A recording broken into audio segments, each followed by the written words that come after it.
یہ سدرہ کی معراج ہے کہ حضور کے قدمین شریفین اس پہ لگے ہیں۔ حضور کی معراج کیا ہے؟ حضور کی معراج یہ ہے کہ آپ نے سر کی آنکھوں سے اپنے رب کا دیدار کیا۔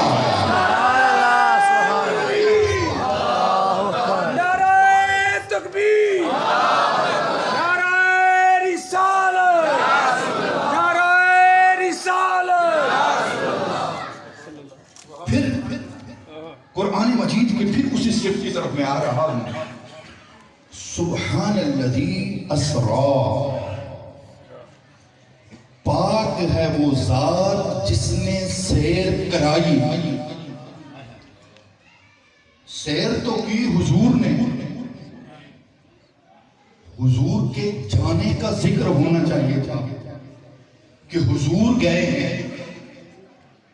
حضور کے جانے کا ذکر نہیں فرمایا، اپنے لے جانے کا ذکر فرمایا۔ جانے کا ذکر رب نے نہیں فرمایا، اپنے لے جانے کا ذکر فرمایا ہے۔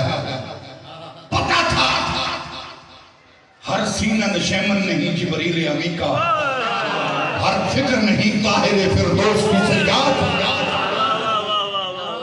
پتا تھا یہاں کوئی جہلوی عقل کے لوگ ہوں گے، کچھ خامدی فکر کے بھی یہاں مالک ہوں گے جو میرے محبوب کے معجزہ کو عقل پہ رکھ کے پرکھیں گے۔ لہذا قرآن نے پہلے ہی منہ بند کر دیا، کہا خبردار، محبوب کے جانے کا ذکر نہیں ہے، میرے لے جانے کا ذکر ہے۔ جس کو اعتراض ہے مجھ پہ کرے، میری طاقت پہ اعتراض کرے، یہ کائنات میری ہے۔ اب کئی سائنسدانوں کو علم کا حیضہ ہو گیا، کئی ایک لوگ سکالر فلاسفر علم کا حیضہ ہو گیا، سائنس جو ہے وہ میدان میں آ گئی کہ یہ نہیں ہو سکتا۔ ہم مدارس میں چھٹے سال میں جا کے فلسفہ پڑھاتے ہیں، میں پڑھتا ہوں فلسفہ، میں جانتا ہوں فلسفیوں کو کہ ان کا ذہن کتنا ہے، وہ ہر بات کو اپنی عقل کے مطابق تولتے ہیں۔ ہم یہ کہتے ہیں کہ 14 صدیوں کے بعد حضور کا ایک بیٹا گولڑے میں آیا ہے جس کو مہر نشا کہتے ہیں۔ تمہاری عقل میں تو وہ بھی نہیں آئے گا، سارے لوگ اس کے گیت گائیں گے۔ آپ کی تاریخ میں یہ لکھا ہوا ہے کہ 2-4 لوگ آپ کو ملے گولڑا میں، تو پوچھا کہاں جا رہے ہو؟ انہوں نے کہا ہم مدینہ جا رہے ہیں۔ کہاں جا رہے ہو؟ ہم مدینہ جا رہے ہیں۔ یہ مدینہ گجرات کے قریب ایک قصبہ ہے، علاقے کا نام تھا مدینہ۔ تو وہ کسی شادی میں یہاں شرکت کے لیے آ رہے تھے، تو کہا ہم مدینہ جا رہے ہیں۔ تو کہا مدینہ ادھر تو نہیں، مدینہ تو ادھر ہے۔ اب کون سمجھے مہر نشا نے کیا کہا ہے؟ پھر سمجھے 4 بندے شادی پہ شرکت کے لیے آ رہے ہیں، راستے میں اعلیٰ حضرت گولڑوی مل گئے، پوچھا کدھر چلے ہو؟ کہا مدینہ شریف، مدینے چلے ہیں۔ آپ نے فرمایا مدینہ ادھر تے نہیں، مدینہ ادھر ہے۔ کہا کہ ہمارا وہاں جانے کا تو بس ہی نہیں ہے، وہاں تو ہم جا ہی نہیں سکتے۔ فرمایا اکھاں بند کرو، چلو میرے نام۔ اکھاں بند سمجھے گولڑا کھل گیا تھا مدینہ شریف۔ وہ ایک کام تے حضور دے بچڑے کرتے ہیں، حضور دے بچے تھوڑی سمجھ نہیں آتے، حضور کی بھی سمجھ آن کے تو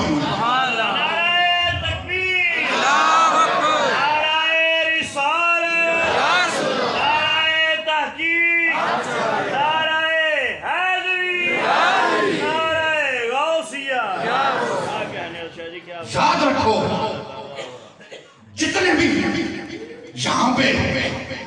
دہلوی فکر کے مالک بنے ہیں اور غامدی سوچ کے پیروکار ہیں، وہ ہمارے اہل السنہ میں سے ناقص سوچ کی وجہ سے ادھر چلے گئے۔ اب ہم نے بھی قسم کھائی ہے، ہم کسی بھی سٹیج پہ اگر بیٹھیں گے تو ہم اپنے آئمہ کے نظریات سامنے رکھیں گے۔ حضور کی شانیں، وہ بڑی معروف بات ہے نا، بیلور دانا سے کسی نے پوچھا تھا کہ دریائے نیل کے کنارے کے دجلہ کے کنارے کہ حضرت علی کیا ہے، تو آپ نے لوٹا تھمایا تھا، فرمایا یہ دریا کا پانی لوٹے میں ڈال دو، تو اس نے کہا پورا دریا لوٹے سے نہیں آتا، فرمایا پھر پورا علی تیری عقل بھی نہیں آتا۔ دماغ سمجھ نہیں آتا تے سوسر کی میں سمجھ آئے گا، وہ کی میں سمجھ آئے گا۔ میں بیان کر رہا ہوں یا علامہ رضا ثاقب مصطفی صاحب بیان کر رہے ہوں، علامہ عابد قمر نورانی صاحب بیان کر رہے ہوں، تو آپ یہ نہ سمجھیں کہ وہی ہے جو یہ بیان کر رہے ہیں۔ ہم نے جتنا سمجھا ہے ہم اتنا شان بیان کر رہے ہیں، حضور کی شانوں کی تو حد ہی نہیں ہے۔ یہ تو ایک شان ہے، اب کتنا گئے ہیں حضور بھی۔ آج دیکھو نا نور و بشر کا جھگڑا کتنا طول پکڑ گیا ہے، ایک طرف نورانیت کی رٹ لگتی ہے، دوسری طرف بشریت کی رٹ لگتی ہے۔ معراج کی رات، بات سمجھ نہیں آپ نے میری، معراج کی رات، یہ ہم عالم دنیا ہیں، یہ عالم بشریت ہے، سارے بشر رہتے ہیں یہاں پہ۔ حضور علیہ السلام مسجد حرم سے براق پہ بیٹھے، بیٹھ کے مسجد اقصی گئے، یہ عالم بشریت تھا، حضور لبادہ بشریت میں تھے۔ وہاں سے حضور جب براق پہ بیٹھے سدرۃ المنتہا پہ جا کے جبریل رک گیا،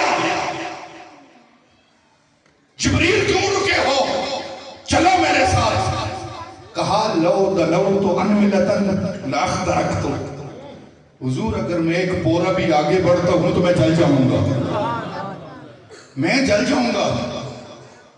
بندہ پوچھ دے سکتا ہے نا کہ جبریل تے راہ دستہ لے کے گیا ہے ادھر ادھر جانتے، اگلا راہ کنے دسیا ہے؟ جبریل نے کہ بس ہو گئی علیہ السلام، انہوں نے تو کہہ دیا حضور میری بس ہے۔ وہاں تک جبریل ہے 14,000 سال، پوری کائنات کے بننے سے پہلے، سیدنا آدم علیہ السلام کی پیدائش سے پہلے 14,000 سال نبی علیہ السلام کا نور رب کے ہاتھ سجدے میں پڑا رہا۔ نبی علیہ السلام کو پتا تھا میں نے کہاں جانا، اور مسلم شریف کی حدیث کے مطابق نبی علیہ السلام نے فرمایا زمین سے لے کر سدرۃ المنتہا تک یہ سفر کتنا ہے؟ فرمایا زمین سے پہلے آسمان تک 500 سال کا سفر ہے، مسلم شریف کی حدیث ہے۔ پھر ایک آسمان کی جو موٹائی ہے یہ 500 سال کے برابر ہے، پھر میں اس سے بھی اوپر گیا، اگلی فضا پھر اتنی ہے، یہ تو اربوں میل بنتا ہے۔ حضور فرماتے ہیں میں نے سدرۃ المنتہا سے آگے 1,000 سال قدم رکھے ہیں، اور میرا ہر قدم اتنا لمبا تھا جتنا یہاں سے سدرۃ تک تھا، ہر قدم میرا اتنا تھا جتنا یہاں سے سدرۃ تک میں گیا۔ یہ شان ہے حضور انور صلی اللہ علیہ وسلم کی۔ نبی علیہ السلام وہاں گئے، اب بندہ کہے کہ سنو، جب مسجد اقصی سے اٹھے بشریت نیچے رہ گئی، جب سدرۃ المنتہا پہ پہنچے وہاں پہ نورانیت بھی نیچے رہ گئی، اب بشریت بھی نیچے ہے، نورانیت بھی نیچے ہے، حضور آگے نکل گئے کہ اب کیا کہو گے حضور کے بارے میں؟ میں صدیق میری حقیقت کو میرے رب کے علاوہ کوئی نہیں جانتا. میری حقیقت کو میرے رب کے علاوہ. پہلے تو جبریل وہی لے کے آتے تھے, ہمیں پتہ چل جاتا تھا. 24,000 مرتبہ کچھ اس طرح کے, جس طرح سر سید احمد خان کے مقالات میں نے پڑھے تو اس نے لکھا, کہا کہ حضور جبریل سے ملنے گئے, حضور جبریل سے ملاقات ہوئی ہے وہاں پہ, رب سے تو ملاقات ہو ہی نہیں سکتی. حالانکہ ہمارے ائمہ تحقیق کر گئے جبریل کی اور حضور کی جو ملاقات دنیا میں ہوئی ہے, کہا 24,000 مرتبہ ہوئی. 24,000 مرتبہ جس سے دنیا میں ملاقات ہو, بھلا اس کو ملنے کے لیے صدر پہ جانا پڑے گا. وہ تو نوری ہے. معراج کی رات, وہ ہمارے علامہ نے بڑی زبردست بات کی, انہوں نے کہا کہ معراج کی رات سارے مفسر سیرت نگاروں نے لکھا کہ جبریل مسجد اقصی کے پاس براق باندھ رہا تھا. براق نے بھاگ جانا تھا, وہ تو رب کے حکم کا پابند تھا.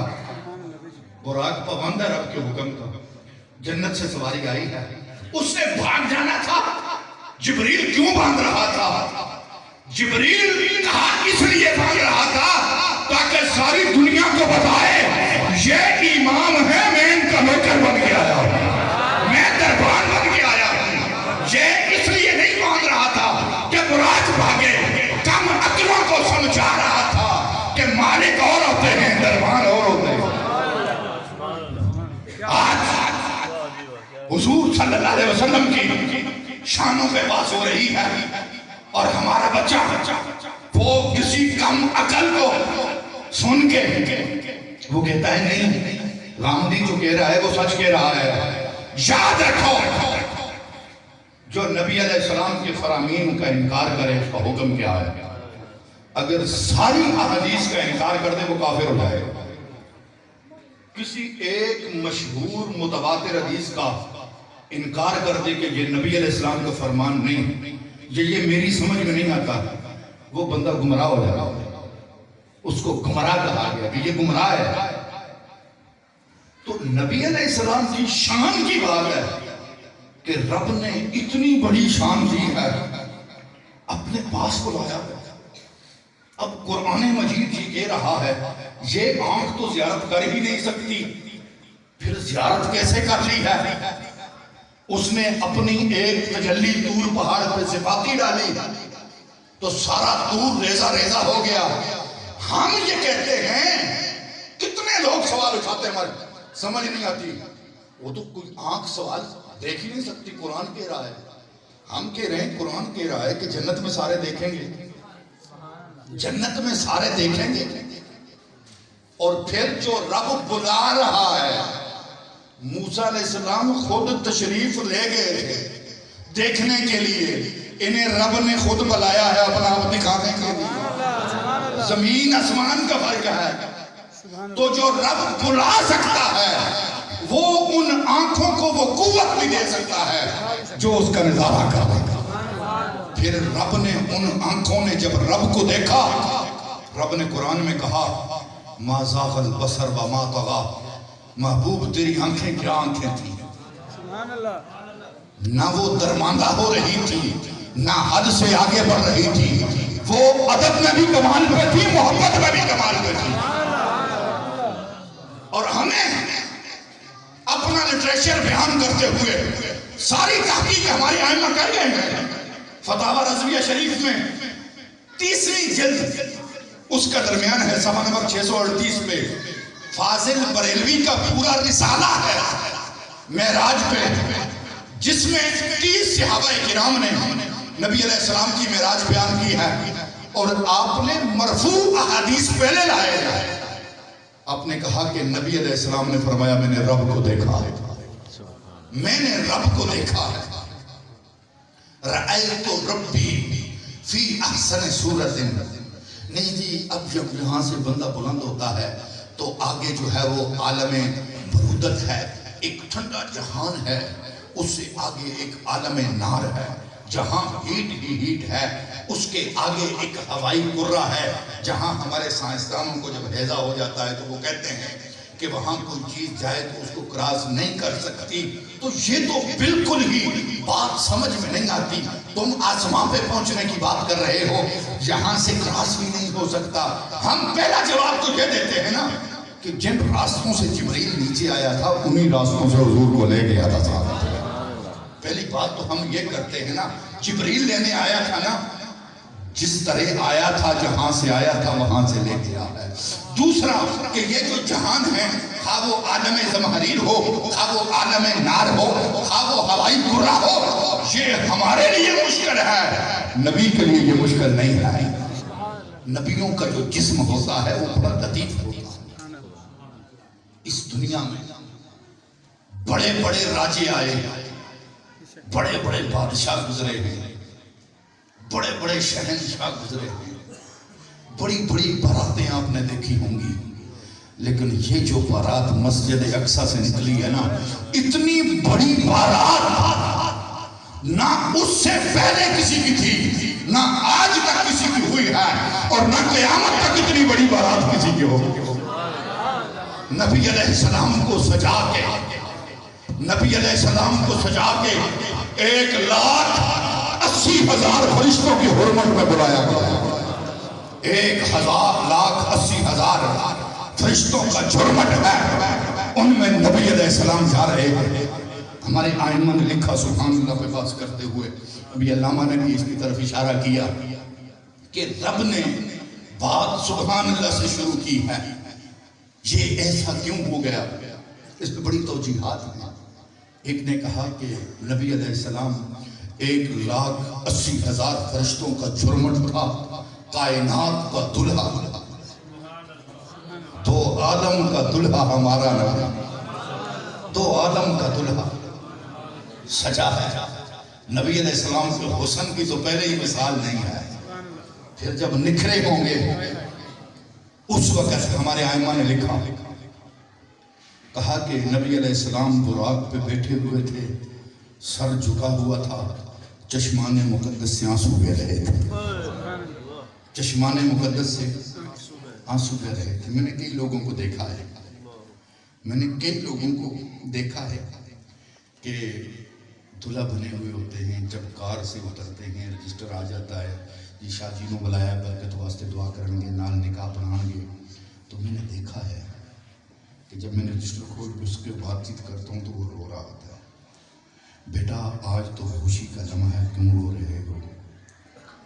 بس اس لیے رو رہا ہوں، کاش آج میری ماں ہوتی تو مجھے دیکھتی، آج میری ماں ہوتی تو مجھے دیکھتی۔ ماؤں کو تمنا ہوتی ہے، خواہ وہ غریب ہوں یا امیر، کہ اپنے بیٹے کے سر پہ سیرا سجا ہوا میں نے دیکھنا ہے۔ حضور رو رہے ہیں، آج میری ماں ہوتی تو مجھے دیکھتی کہ رب نے کتنی شانوں والا بیٹا دیا، رب نے تاج نبوت میرے سر پہ رکھا ہے، مجھے سجایا ہے۔ آج میری ماں مجھے دیکھ کے کہتی سبحان اللہ، میرا باپ ہوتا